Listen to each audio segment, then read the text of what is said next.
What do I buy? What do I buy? What do I buy? I want freaking coilovers. What's up? It's Sun here again from the Vanilla Collection. I'm here today with my new camera. I don't know if you guys could tell the difference. I decided to throw away, I didn't really throw it away, I kind of gave away the old camera, the Sony A55 that I bought in about 2011. So it's been about a good 6-7 years now with that camera. So I decided it's time for an upgrade, kind of invest in the channel a little bit. So hopefully this video is a lot more clear and you guys can see everything better. And today I want to talk to you guys about coilovers. Obviously this is a big topic for anybody out there who's into cars. Oh my gosh, just look at it. Either modifying or an improved suspension feel. For racing, for drifting, for autocross, for NASA. Anybody who's into cars will know what coilovers are. And if you don't, that is why you're here today watching this video. Either way, I am super excited to talk about coilovers with you guys today. I love coilovers. They're a must-have modification for my cars. As you guys can see on all my cars, I got the S14 right here. If you look at the S14, it's sitting kind of low from the stock height. If you guys don't know what the stock height looks like, I'll show you right here. But obviously you can tell the car has been dropped. My car is currently sitting on what I like to call middle grade tier or second tier coilovers, which is kind of like the best bang for buck for quality and for dollars. But we'll go more into depth in that topic a little bit later in this video. If you guys want to go straight to my list of favorites of what I like, what I don't like on coilover brands, just go straight to this time right here and I'll take you right there about my coilover reviews. Otherwise, we can start our journey here and go into picking the coilover process. So let's get started. So with picking a coilover or any car part for my cars, I always ask myself this one question. What am I building the car for and what's my budget? Now, the reason why I ask myself these questions is because you don't want to, okay, everybody wants to build like a high horsepower car, paint job, they want the best of the best. Who doesn't, right? Even I do. But we don't have that much disposable income, or at least I don't. So with my limited income, I try my best to make sure that I can build my car to the best of my abilities and with my range of budget so that I can enjoy it to its fullest. Now for me, that's trying to figure out where I'm trying to build my car towards. So for me, a lot of my cars are drift based, or they're a drift build, such as the S13, my S14, and my Corolla. So because I'm heavily influenced in that drift type motorsport, I build my cars towards that spec. Now for those who don't know what coilovers allow you to modify your car's suspension. They're the actual strut or shock with that little spring inside that coilover. Why don't you just look at it? Yeah, it's sad. It's the only mark. Just look at it. It connects to the wheel hubs up into your chassis. Now, what do coilovers do? They improve your ride quality, they stiffen, they're adjustable with the dampening inside the shock of the strut, and they allow for you to fine-tune your suspension adjustments depending on what kind of road you're driving on or what kind of motorsport you're trying to race in. So they obviously offer a lot of benefits. And last but not least, they give you stance, right? And if you don't know what stance is, it's just the way your car sits on its wheels and its height. Hey, would you look at this? You know what I mean? You know what I mean? And that's kind of a big thing going on today in the auto scene. But most people like me, I like having a good look on the car, a good stance, but also good ride quality. And for me, that's very important. Now, it might differ for some other people, but that really depends on A, what your build is, and B, what you're trying to go for. And just to give you guys a comparison of what aftermarket coilovers look like versus the stock shock and spring suspension setup on your car, it looks like this. You can obviously tell just from the look of it, the stock suspension setup is a lot bigger, bulkier. There is no adjustability in ride height or dampening of the suspension. It is actually factory tuned, set for the average daily driving roads for your car, or depending on how the car was tuned for when they sold it from the OEM manufacturer. Now, quality coilovers have a gas piston inside that you can fine tune with some clicks or measurements or twist of a knob depending on the level of coilover you go with, that allows you to adjust the stiffening or the softness rating of that coilover. You can also fine tune the springs that come on the coilover by swapping them out for a different rating Obviously, the higher number that you go with, the stiffer that spring will be. And that normally depends on the type of car you have and the weight and the type of feel you're going for. So let's get into coilovers. So this is based on my last 10 years of experience in driving cars of various types, Euros, imports, domestics. A lot of them had modified coilovers or suspension setups. First up, we got the budget coilovers. So these are great if you're just looking for a good look to stance your vehicle, to lower your car, and just looking for a stiffer ride in general. This is perfect for those people who do not care about dampening or adjusting the softness or the stiffness rating on your car.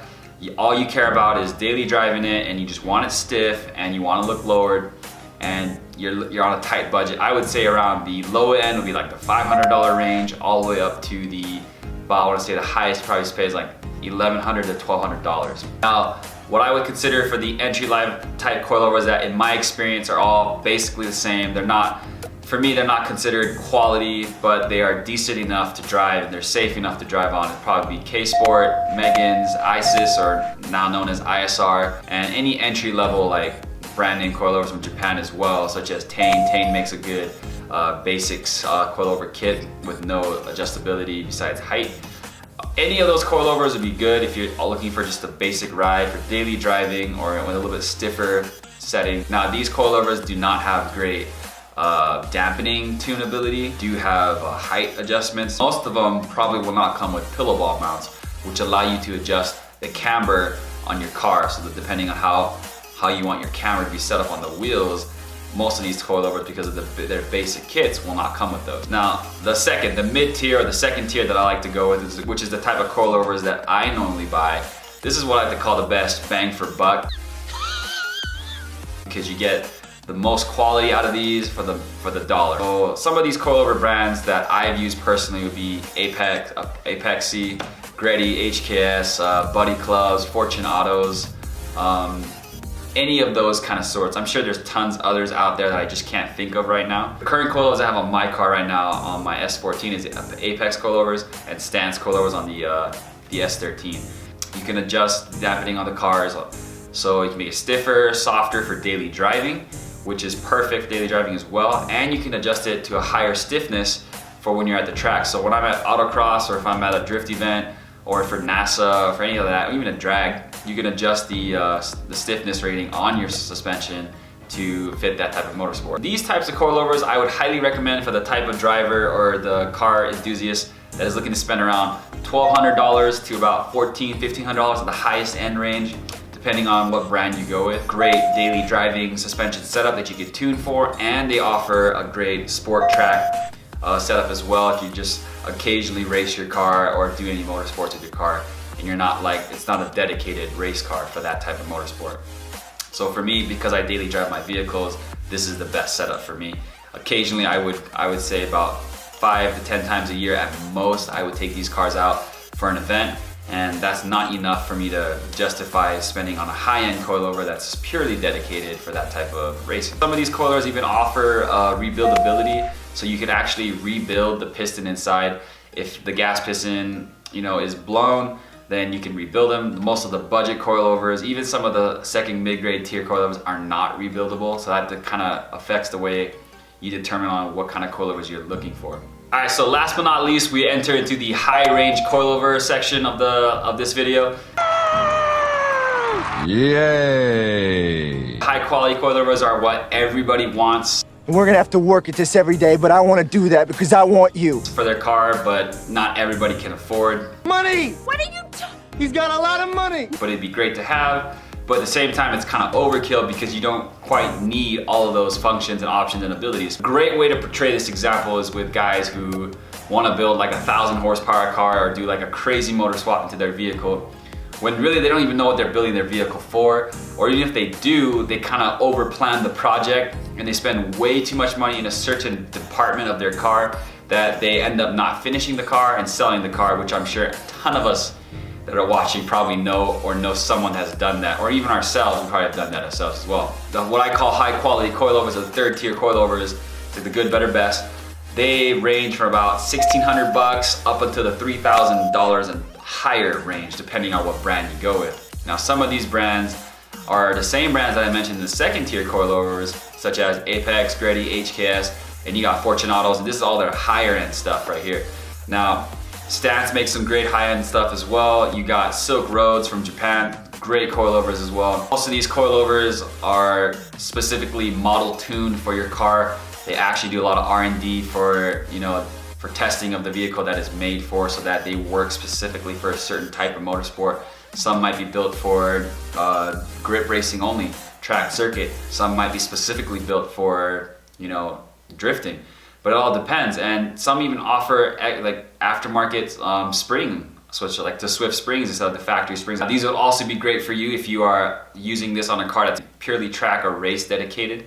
You be on the road, on the track a lot. This is something that you probably like, or if you're like kind of like a pro amateur or even a professional. Also a huge benefit with some of these brands, like I said in the second tier, they offer in this one as well. They are rebuildable, so as you use them, yes, you do pony up a lot of money up front, but over the long haul, if you ever do blow a coilover or the piston inside, you can get these rebuilt and replaced. Again, just to reiterate, I cannot say this or stress this enough. It really depends on what you guys like. I personally have used Buddy Clubs. I've used Megan coilovers that are the cheap the track edition ones, very stiff.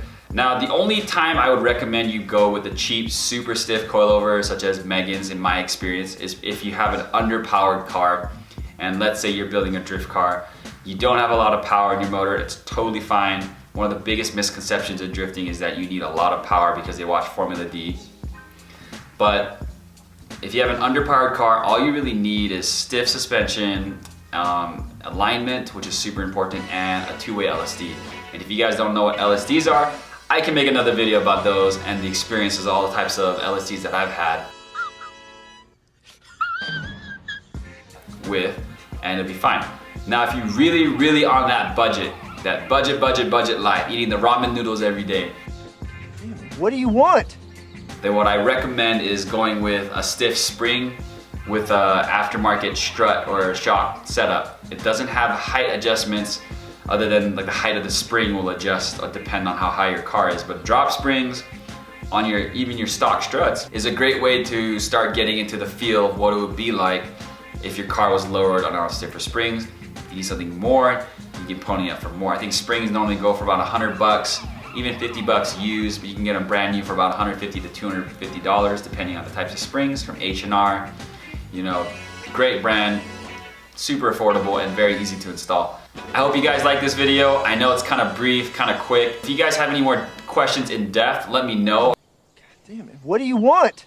The type of coilover or suspension part that you want to know more about, I'm happy to go into depth with. If you guys like this video, give me a thumbs up. If you guys want to subscribe to more videos, come check out my other build projects. I document everything the best that I can. And since I got a new camera, I'm super stoked to be documenting more of this stuff onto YouTube. So hit the subscribe button below, hit the like button, comment if you have any questions, and before I go, I want to show you guys this shirt right here. This is the other Vanilla Collection shirt, it's the vertical. I don't know if you guys can see it on the back. It says collection right here. We got the Vanilla Collection logo in the back in the center, up top.